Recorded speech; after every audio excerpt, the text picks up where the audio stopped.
Hello beauties, this video is about Halloween nail design.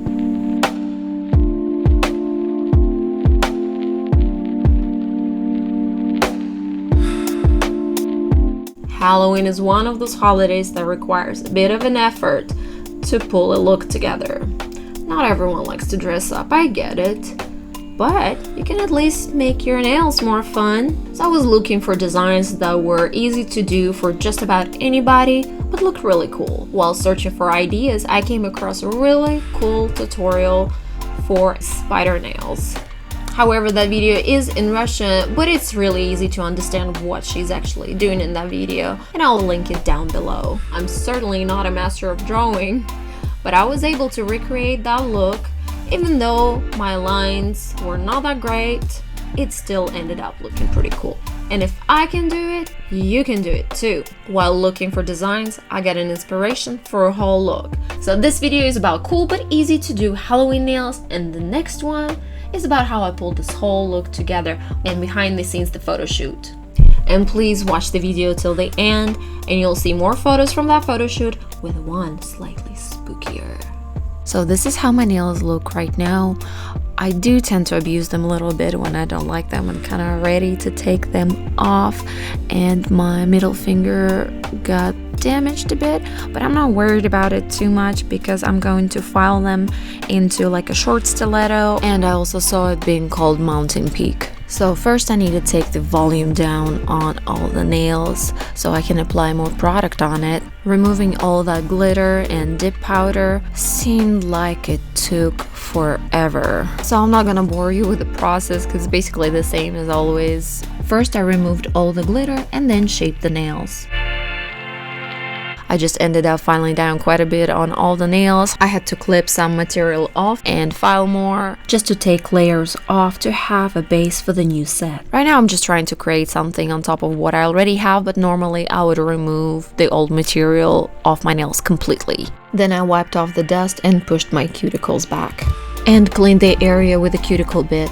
Wiped off dust once again and moved on to the dehydrator. I applied base coat to all of the nails and cured it for 60 seconds. For the black color, I used gel paint from AliExpress. They seem to dry in the lamp better than black gel polish, at least in my experience. For the gray, I chose Modeones Gel Polish in the color number 8658. And to cover all that darker gray, I needed a couple of coats of that. And of course, each coat of color I have cured in a lamp for 60 seconds. And now it's time to draw the spider. I start with the belly first, placed almost in the middle of the nail, but a bit closer to the cuticles. Then I mixed in a drop of a gel polish to thin out the black gel paint, so it would be easier to draw thin lines.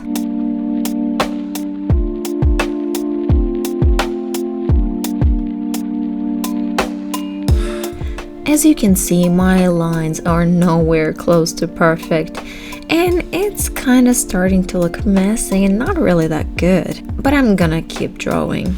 And now the belly kind of looks a little small, so I decided to make it just a little bit bigger.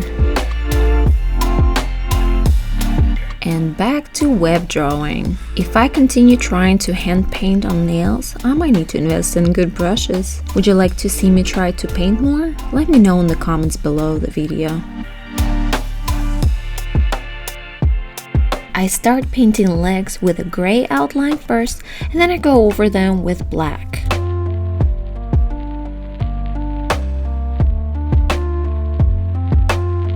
Then I added a little shading around spider's body and legs.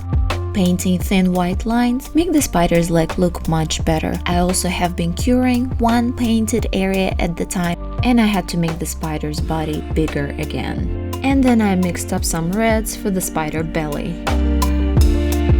Then the belly gets its red. Then I cover the nail with top gel and cure it for 60 seconds. The small drop of top gel on the red part would make it stand out. For a blood drop design, I want to have matte background, so I cover nails first with regular top gel, cure it for 60 seconds, and then I applied matte top and cured it as well. I made more of the red mixture, and using dotting tool, I made my drop points. Using a thin brush, I dragged them up to the free edge and connected them between each other. And those drops deserve a little volume, just easily down with the top coat. For the remaining fingernails, I wanted to finally try the plastic wrap technique. I applied a layer of the black gel paint, and before curing on top, placed a piece of wrap and wrinkled it up just a bit. Cured it for 10 seconds, removed the plastic wrap, and cured it for another 30 seconds. On top of that, I went over with that red mixture. I think it starts looking a little gross right now. After curing, I filed it down a bit to even out the surface and applied the top gel and cured it. I think the plastic wrap technique works best with contrast colors.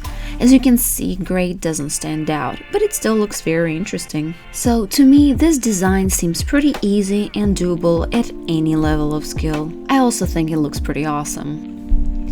Thanks for watching, and if you enjoyed the video, please click the like button down there, and if you subscribe to my channel, also down there, and click the bell notification button on, you'll be the first one to know when I drop that next video.